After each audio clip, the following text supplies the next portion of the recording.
A lot of you guys enjoyed my video breakdown of the zero wide receiver strategy, so I want to go ahead and do a deeper dive video kind of covering that strategy, because in the original video, I just touched on a lot of the receivers that I felt were great values there, and that's still going to be part of the video, but I wanted to break down the strategy and analysis behind this and how you could end up in this strategy as well, because again, the whole point of the video was this is a strategy that I ended up on organically in a few of my drafts, and I ultimately ended up liking the draft, and that was due to a lot of receiver value. But let's go ahead and break down really why you might want to do this and how you'd end up in that position to end up doing this strategy. Let's go and break it down.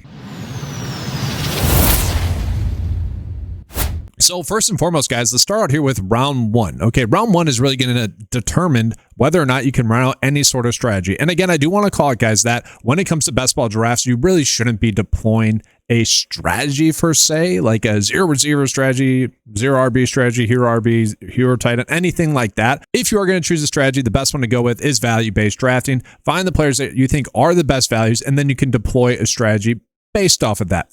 And that is how we come to the zero wide receiver strategy. And again, that will be developed though by where you start out your draft. And so what I've noticed is that when I get pick one or pick two, I'm ultimately ending up with Gibbs or Bijan Robinson, which then creates a unique opportunity at the turn. But where I found the most success deploying this strategy is actually when I'm ending up later on in the draft, getting pick 11. And pick 11, I typically am able to take James Cook there. In some cases, Jonathan Taylor falls there. And then I can either get Genty on the way back. I actually really like getting Kenneth Walker on the way back. And then in round 3 and 4, I actually have a decent opportunity to end up with couple more running backs that I think could end up being RB1s for you guys throughout the whole season. Which for me, when I look at the receivers that are there at that point, I don't see a big separation between some of the receivers that we can get in rounds 5, 6, and even 7. And so I do think there ends up being a big tier difference between which receivers and running backs are available at that portion of the draft. On top of that, I think getting an elite quarterback or tight end is ultimately a better move there in that position, whether it be round 2, 3, or 4. And so something that's occurred when I've been able to get kind of the second pick or first pick overall is I've been actually able to go double tight end, which I know some people are going to be a little bit hesitant to do that. I'm not even saying that you have to do that, but to me, given how the draft board had shaken out, I felt like this ended up being a great value for me with some of the specific drafts I've ended up on. To me, Brock Bowers ends up being kind of an elite tight end. There's a lot of hype for him. And then Trey McBride obviously exceeded a bunch of expectations. The way to look at these two specifically is they're basically receivers, right? They're not traditional tight ends, especially with how they are used. And so that's kind of how I look at them. Whereas a lot of the other tight ends that you're going to end up drafting are still good tight ends in general, but they are going to be used more as tight ends. You don't really view them as receivers, an additional receiver on the field for you. Now, whether or not you agree with going, running back and double tight end, you could go Bowers and then another running back. But what I've enjoyed doing a lot more is actually going 4 running backs right away, and then we're still left with a lot of very solid receivers to get to and some very good tight ends and quarterbacks as well. Ultimately, I like the zero receiver strategy when you get the later draft slot.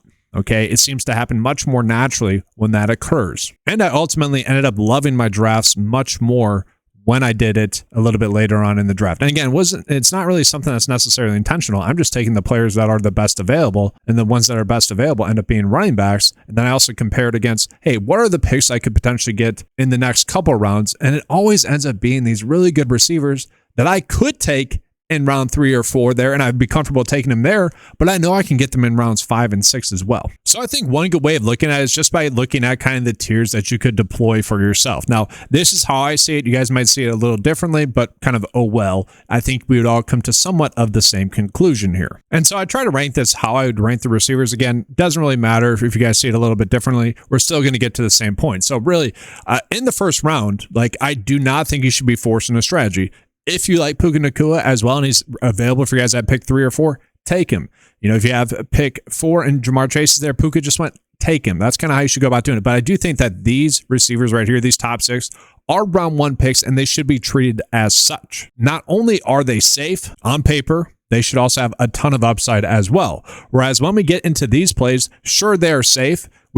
I don't necessarily think they have a ton of upside. I could argue that these plays right here, Rice, Flowers, and Olave, are also pretty safe, but have just as much upside, and you can get them at a much later ADP. So another way of looking at it is just like this. So we got round 1 picks here in this grid, right? I don't think anyone would have any problem with that at all. Then from there, we got AJ Brown, Drake London, and Nico Collins. Again, I like them as picks, but what you're going to see is the running backs that we can get there are a little bit better, especially when we compare that against which running backs are going to be available later on, and then you compare them against which receivers you can get later on at those same picks, it makes so much more sense to end up going receiver in those spots rather than running back.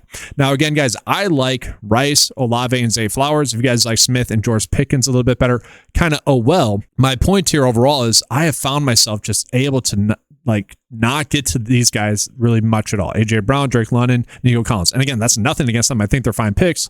I just find myself maybe taking on a little bit more risk with Rice about 10 picks later than AJ Brown, who also holds upside, just holds a little bit more risk. And then I actually really like the week-to-week high ceiling that Zay Flowers has. And I like betting on Chris Olave to continue to play extremely well with Tyler Shuck. But again, when we're kind of comparing those players against some of the players that we can get a little bit lower on ADP wise, I don't think there's that big of a difference. Now, sure, I have them tiered a little bit differently. Yes, that is true. I could lump these guys in together and then move these guys up 1 tier. Is kind of my point here. But I am super comfortable starting my drafts out with one of these receivers here: Terry McLaurin, Devonta Adams, Devonta Smith, Jalen Waddle, in some cases Mike Evans, DJ Moore, T. Higgins, and Malik Neighbors. Now, these two I don't really get to all that much, but I'd be fine with it.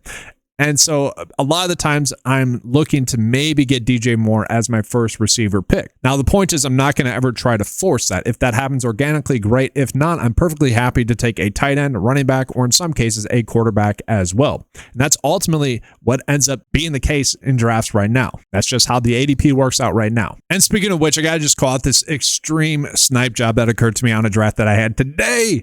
I thought I was going to sneak in DJ Moore at pick 59 there. He ends up going in 58. And what was even worse, guys, it ended up being an auto pick. There's nothing worse in best ball drafts than that, or just in drafts in general, is once you get sniped and it's an auto pick. This draft would have been electric had I gotten that. So a little bit tilting there. Now you guys can see I did end up going with Parker Washington next. I do feel like that is a separate tier.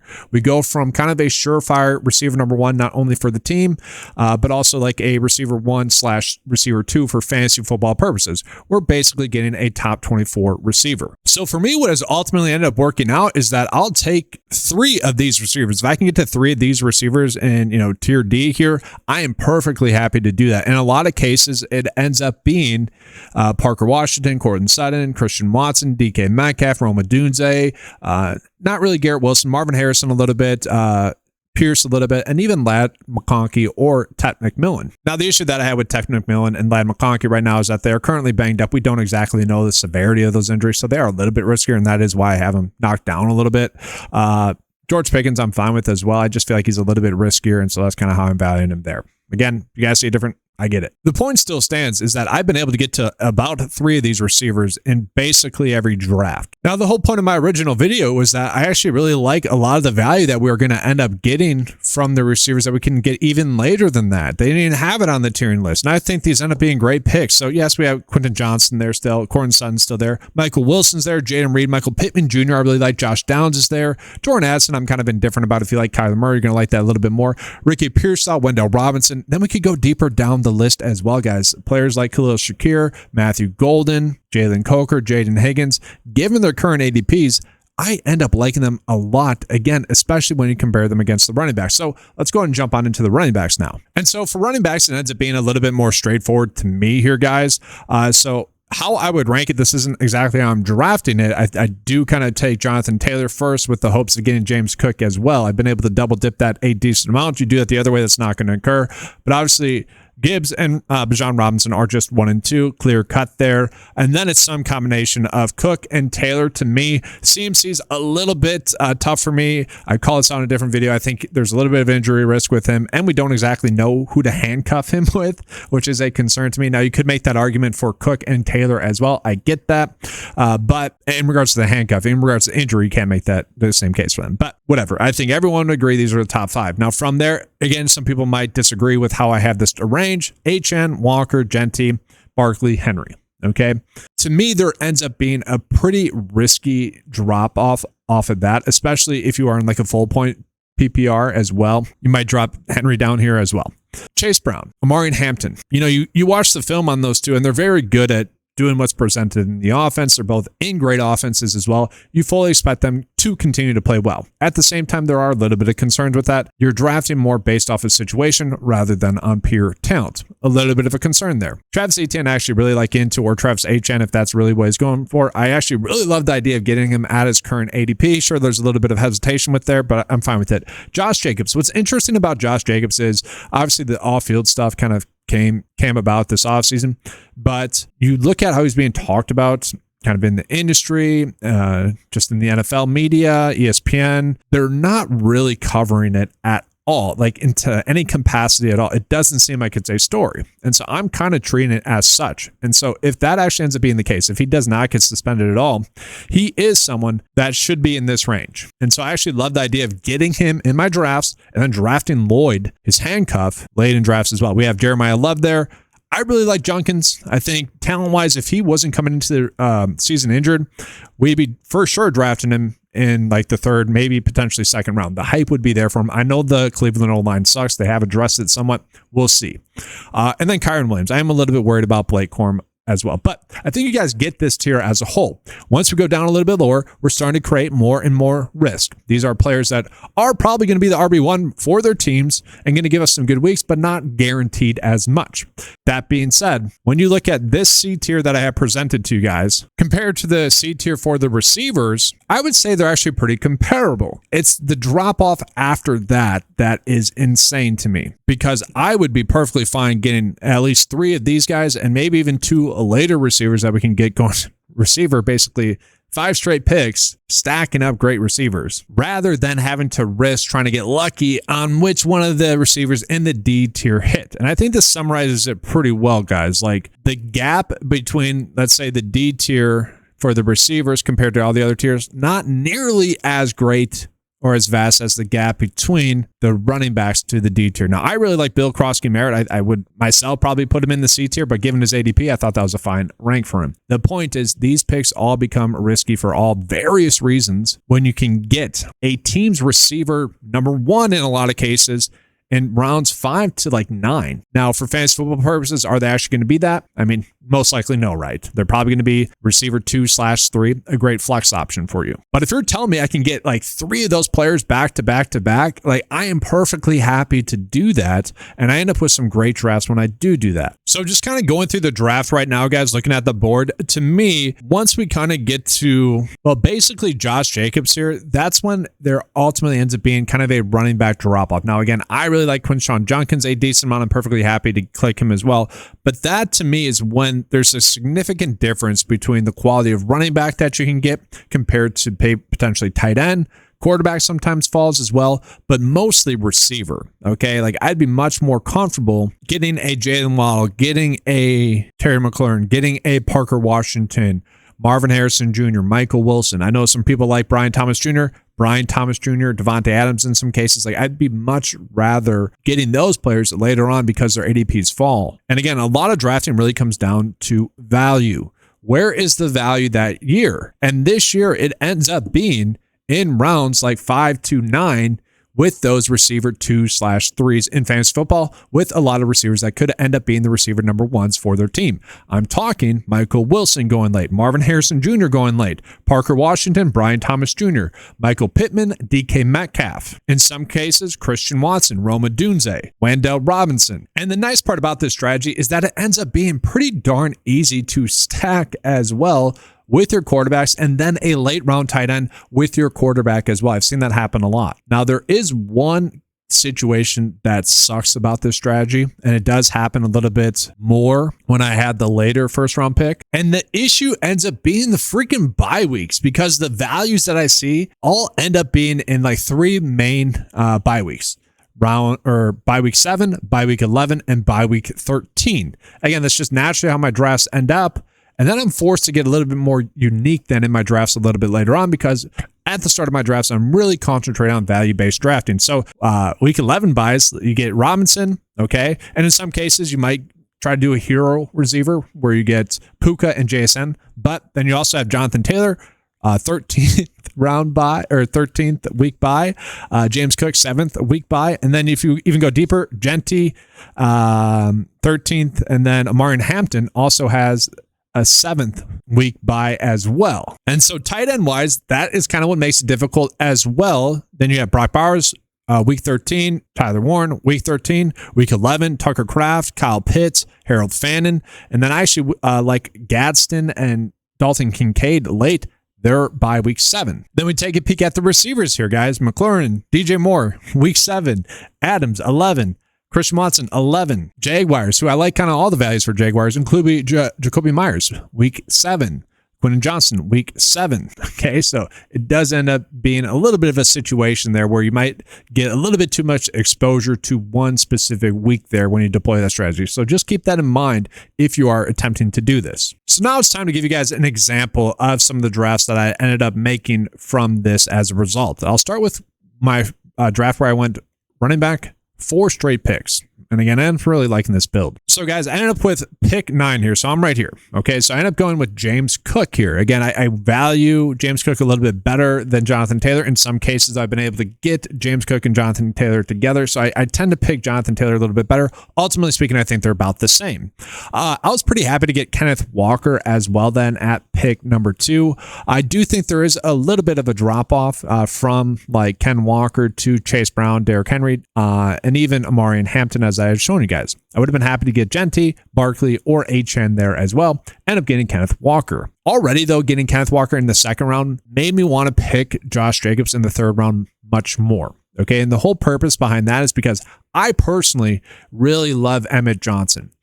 If I had to choose one player that'll be this year's Kyle Monangai. Remember last year, guys, I was begging you guys to draft Kyle Monangai in all your drafts at this time last year, and then as well as the preseason progressed. Okay, I just felt like he was just in a perfect spot. That's not exactly the case with Johnson, but the talent is still there, and I do think it's going to end up being probably more of a maybe 30 workload split for Emmett Johnson, and then Kenneth Walker getting about 60, and then someone else, mixing in there about 10%. Then Kenneth Walker gets injured, Emmett Johnson's in a great spot. And then we just know the situation that's going on with Josh Jacobs. I feel pretty comfortable getting to Marshawn Lloyd there as his handcuff. And the nice thing about those two is you can get them extremely late in your drafts. It's not going to stress you out too much in your drafts trying to get to those two. You guys will see I did get sniped from one of those two that would have really completed a perfect draft on Underdog. Now, I do want to call it, I did use that same strategy with Josh Jacobs last year where I drafted Lloyd in a bunch of cases. He ultimately ends up getting injured, and that sucked because I had a lot of drafts where let's just slot in Emmanuel Wilson into that instead of Lloyd. I had a lot of good drafts. So if he gets injured again, obviously you're not sitting well. But the fact that they let Emmanuel Wilson go, I do believe it's going to be Lloyd. If you believe it's going to be Brooks, sure, maybe. But I do think Emmett Johnson's kind of the safer pick. And then, from there, guys, to me, Josh Jacobs much more valuable than Garrett Wilson, Abuka, Loveland, Scadaboo, Terry McLaurin. It's just you're getting a potential top 12 running back in round 3. And the reason why you're getting him at round 3 is because of the off-the-field stuff.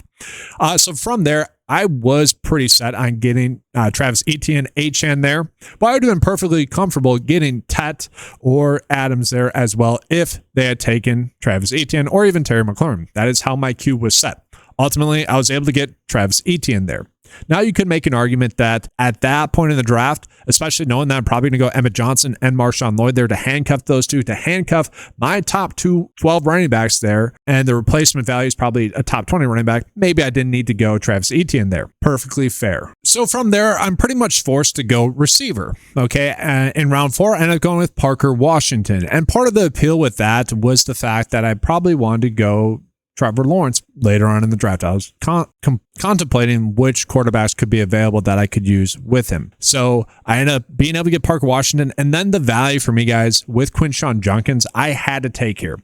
Again, in hindsight, probably didn't need to do this, but I still like my draft a decent amount by going Judkins. So to me, I thought I had 5 running backs that I view as potential RB1s in fantasy football. And again, I know some people might think that's a hot take for Judkins. I would currently rank Judkins the best running back from last year's rookie draft. A lot of people would say Genty. I understand that, but the point still stands. Junkins looked great on film. You give him a little bit more space, a little bit better blocking, and he's going to be a stud. I understand why he's going that late, but I am very happy to draft his talent that late in drafts as well. And so to me, that was a talent opportunity that I cannot pass up on. Again, value-based drafting. And I was looking at the board and I felt pretty confident that I would be able to then get some good receivers based off of how the current board was looking.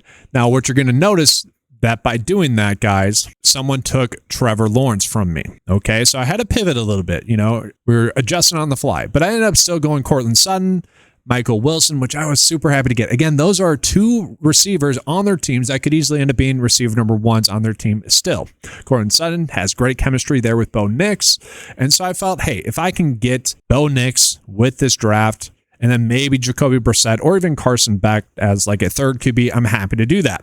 So what you're going to notice is I was able to get Bo Nix here then. I ended up going Matthew Golden, which felt like a little bit of a potential mistake at the time. I wanted to get Dalton Kincaid, honestly. I feel like Dalton Kincaid's like the last truly elite tight end you can get, but I ended up getting sniped from him, so I go Matthew Golden. Then I wanted to get another little high floor PPR asset, and I went Khalil Shakir.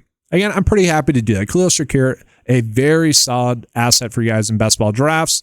If you guys need to know the logic and reasoning as to why I like him a decent amount and some of these other receivers, go ahead and check out the other video that I already posted. Now from there, I wanted to get a quarterback that had a little bit of solo upside that I could also potentially stack a little bit later on in the draft. This is where I try to get a little bit unique. And I'm going with Malik Willis there. There are some other passes I could have went. I could have went with Cam Ward. I like getting Bryce Young pretty late, or just going veteran and hoping that they hit. Whether it be Aaron Rodgers, you can stack Geno Smith late. CJ Stroud, you can stack pretty late as well by getting Jane Higgins. Ultimately, I felt like given the current draft that I had going, it made a lot of sense to get Malik Willis here. So from there, obviously, I need to start drafting some tight ends. So you guys are going to see I went 3 out of my next 4 picks being tight ends. Gadsden, I also really like. I really actually do not get the hate that Gadsden's getting. You get Mike McDaniels, who has basically been the tight end whisperer. He turned Greg Dulcich into a thing, and Darren Waller, he made him retire and made him a top tight end in fantasy football. I get the fact that they brought in David Njoku, and that is getting some people a little bit scared. That's a good death piece to have. We know that the league is definitely switching to a more 2 tight end system. But if you're going to tell me that the tight end that's going to be splitting out more and being used like Greg Dulcich a little bit last year and like Darren Waller is going to be Gadsden, and we can get him in round 13, sign me up for that all day, every day. From there, I went Mitchell. Again, you guys probably already know my thoughts about Mitchell, but Mitchell I just think is an elite talent that I'm happy to get late in drafts, especially in this situation where I need a receiver. So I'm reaching for upside there. Gunnar Helm, I really like, guys. You might be a little bit confused by this. Actually, I ended up going Gunnar Helm over Greg Dulcich. You're like, why would you do that when you drafted Malik Willis? Well, I do think the hype for Greg Dulcich is getting a little bit overplayed. I actually really like Gunnar Helm. Again, Gunnar Helm is someone that, with Chick Okonkwo no longer there, could end up being one of the best tight end picks for you guys this year. On average, again, if you combine their 2 stats from last year, that equaled the second best tight end in fantasy football. Now, yes, they have Daniel Bellinger in there, but at the same time, I really like the talent that I saw from Gunnar Helm. I'm not going to say he's going to develop into Tucker Kraft or Trey McBride this year, but I do think he's going to be someone that could easily be a Dalton Schultz or a Brenton Strange. I would say Brenton Strange is actually probably the best comparison, where good rookie year, they moved on from their veteran tight end, and then is someone that talent-wise was there and kind of a holdover in terms of chemistry with the quarterback. And yeah, that's my new take, is that he's this year's Brenton Strange. Don't get injured, Gunnar Helm. But that's why I went with him over Greg Dulcich. And lucky me, I was able to get Greg Dulcich then with Malik Neighbors. And then because I had drafted Bo Nix and Malik Willis, I was happy to get Troy Franklin, and then also Jalen Tolbert. You guys know by now, I really like Jalen Tolbert as well as late value. And then for me, just closing it out, I didn't feel the need to go with a receiver here or a quarterback here. And that was probably a mistake, because I would have rather gone Surratt there, or even potentially going like Claiborne, who I like as a value receiver. But Tua being in the second to last round, I'm actually pretty happy to get to. I do think he's going to be the starting quarterback. This feels a little bit like Daniel Jones last year, where people are a little bit hesitant to get to him. I like the idea of bolstering my quarterback position, especially when it's Bo Nix coming in off of an injury. Like, we're still a little bit worried about that. And Malik Willis, there is still a lot of question marks around him. And then the last pick, I got sniped in the last round, guys. Coleman was taken, who I don't mind getting that late. Surratt was taken. And then Torrey Horton. I did scramble a little bit with this last pick. I probably could have just went like Pat Bryant or something, but I ended up going with Darnell Mooney. And then here's just kind of another fun one as well. I know people are going to bash on the Khalil Shakir pick. Again, you probably didn't need to go double tight end. Could have probably just picked a receiver there. I get that. But what I was attempting here was to go two pretty good quarterbacks. So I went two quarterbacks only. And then I did get some value receivers a little bit later on. That also made sense. So I had Terry McLaurin in my draft. So I ended up going with Antonio Williams, Jalen Naylor. And then let's go ahead and jump on into Underdog. I think Underdog ends up being a great path to do this strategy for zero receiver strategy because a lot of the receivers that you can get are at better ADPs there than they are in DraftKings. Now, the only downside is that DraftKings is full point PPR, Underdog is half point PPR. But given the Underdog board, there are some glaring errors, especially with the receiver spot. But at the same time, you can get quarterbacks a little bit later, so you're a little bit more comfortable doing that. That also demands you to draft a running back a little bit earlier as well. If they're going a little bit higher, it makes more sense to get those three elite running backs right now, and then you can figure out what to do after that. So again, guys, I had the late pick. I ended up in pick 10. My roster construction ended up being two quarterbacks and three tight ends. The tight end, you'll see I kind of scrambled on a little bit at the end. This is basically the exact same draft though as I just showed you, but it's going to be a little bit more appealing than the draft on DraftKings. So James Cook, Kenneth Walker, Josh Jacobs, first three rounds. Very, very happy to do that. I was toying around with getting Josh Allen there instead of Josh Jacobs, especially if Jacobs got picked before me, but oh well, was able to get Jacobs. And again, the whole point of going Walker and Jacobs in my head is the fact that I love getting Emmett Johnson and Lloyd late in drafts as my handcuffs. You guys will see one of them got sniped for me, which was devastating and tilting to me in this draft because it was looking perfect. So I did want to jump back into the receiver tier list because I do have DJ Moore as the C tier and we got McMillan in tier D. And that's only because he's currently banged up. But because of how the draft was shaping up, I was all like, hey, I know I'm not going to be able to stack Josh Allen and DJ Moore together. I want to go Tech McMillan, and I'm pretty happy to get him. Again, if he's healthy, we're going to be treating him in here. Same thing with Ladd McConkey. If they're healthy, we're going to be treating them as C-tier picks. And kind of same thing with George Pickens. Like, if you don't have to worry about him holding out, that's how you treat him there as well, just as an FY. But I was able to get Tech McMillan, DJ Moore, and then Parker Washington, and then stack Parker Washington with Trevor Lawrence. I was like, dang, this is ideal. Let's go. And on top of that, I was also able to get Courtland Sutton. So to me, guys, I'm getting four players at the receiver position that are going to be weekly starters. And obviously you need three good ones. We got four. Okay. And then on top of that, I was able to get Wendell Robinson pretty late. Harold Fannon's going late as well. I think he's one of the elite tight ends that we can get. And I mentioned, I think Dalton Kincaid is also a kind of the last elite tight end that you can get. The one that you feel comfortable having in your starting lineup for season-long leagues every single week, especially with Harold Fannin potentially being banged up. He's currently injured as well. But I was super happy with the first 11 picks of this draft. And then it's from there, it's like, let's round it out. Let's polish it out. And so my polish it out pick just ends up being Khalil Shakir, I guess, because he ends up being kind of a safer pick to me. He's not going to be someone that dominates, but he's also not going to be someone that hurts you, especially in a draft like this where, again, I really like my first four receivers. I was able to get kind of a PPR asset in Wendell Robinson. I was like, let's just round out the floor a little bit, go Khalil Shakir. And so because I went Tech McMillan in the first round, I'm like, yes, let's just go Bryce Young. I like Bryce Young, especially as a QB number 2. The thing about Bryce Young that people miss is that he's always been a good runner of the football. He just hadn't been doing it too much. Over the last, like from week 12 to week 19, he ended up rushing the football a lot more. 4 rush attempts, 5, 7, 4, 9, only 2, and then 3. He was able to get touchdowns in a few of those games. But if you're going to raise his floor by 3 or so DFS points, and I do think that that was a logical move that they made. He is good when he's moving, get him moving. I think that's a move that they made. And so I really like the idea of getting Bryce Young late. I mean, look at the points he was putting up from like week 12 on, even week 11 had a very good day throwing there as well. We saw signs of improvement there, guys. And obviously, if I'm going to be taking I want to begin Bryce Young. I feel like that has to be a stack. And then Mitchell, again, I really liked. And this is what was sad to me. I'm like, okay, I'm doing really well with my receivers, okay? I have Shakir, I have Robinson, those floor picks, and then I got those 4 stud receivers for me, given their ADP. I'm very happy with that.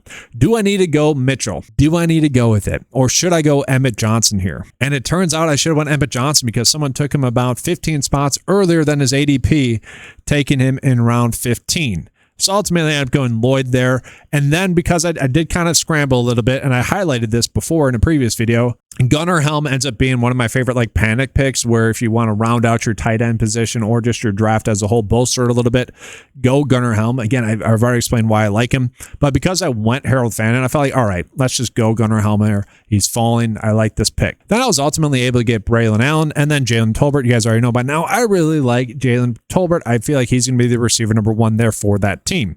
Now, my biggest complaint with underdog drafts is that they end up being a little bit shorter than DraftKings drafts. I do like having that additional round, but that lineup, that draft ended up being a very solid one overall, really rounded into form extremely well. So we're going to get our 2 weekly starting running backs between James Cook, Kenneth Walker, and Josh Jacobs. We have our handcuff there with Lloyd. I would have loved to have been able to replace Braylon Allen with Emmett Johnson. To me personally, I like Trevor Lawrence and Bryce Young, especially given the fact that we are obviously running out a little bit of a stack. Now, yes, I could have potentially went Brendan Strange to bolster out my stack. I'm okay just having one asset in the stack. So Ted McMillan, Parker Washington, I'm happy to do that. And I was able to bolster out my receiver position pretty darn well with the tail end of the drafts. And so I do think that does a good job of summing up kind of why I like getting to the 0 receiver strategy when it presents itself, guys. And so again, as a top 3% best ball drafter, the number one thing I tell people to do is not force a strategy. Let the draft come to you and draft based off of that. If you end up in a specific strategy, just know how to go about attacking that strategy. And that's what the purpose of this video and the previous video was as well. So hopefully you guys enjoyed the coverage. If you did, make sure to leave a like on the video, subscribe to the channel as well. That's going to do it, guys. Thanks for watching.